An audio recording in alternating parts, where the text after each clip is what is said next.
Welcome back to our Bible Story Hour. Esther chapter 7. Haman is hanged on the gallows made for Mordecai. I do not own the rights to this music. So the king and Haman came to banquet with Esther the queen. And the king said again unto Esther on the second day at the banquet of wine, What is thy petition, Queen Esther? And it shall be granted thee. And what is thy request? And it shall be performed, even to the half of the kingdom. Then Esther the queen answered and said, If I have found favor in thy sight, O king, and if it please the king, let my life be given me at my petition, and my people at my request.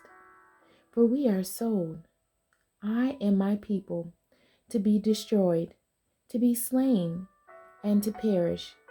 But if we had been sold for bondmen and bondwomen, I had held my tongue, although the enemy could not countervail the king's damage.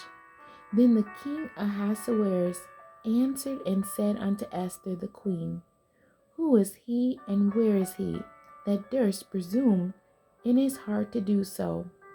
And Esther said, The adversary and enemy is this wicked Haman. Then Haman was afraid before the king and the queen. And the king, arising from the banquet of wine in his wrath, went into the palace garden, and Haman stood up to make request for his life to Esther, the queen. For he saw that there was evil determined against him by the king. Then the king returned out of the palace garden into the place of the banquet of wine, and Haman was fallen upon the bed whereon Esther was. Then said the king, Will he force the queen also before me in the house? As the word went out of the king's mouth, they covered Haman's face. And Harbonah, one of the chamberlains, said before the king, Behold also the gallows 50 cubits high, which Haman had made for Mordecai, who had spoken good for the king, standeth in the house of Haman. Then the king said, Hang him thereon. So they hanged Haman on the gallows that he had prepared for Mordecai. Then was the king's wrath pacified. The end.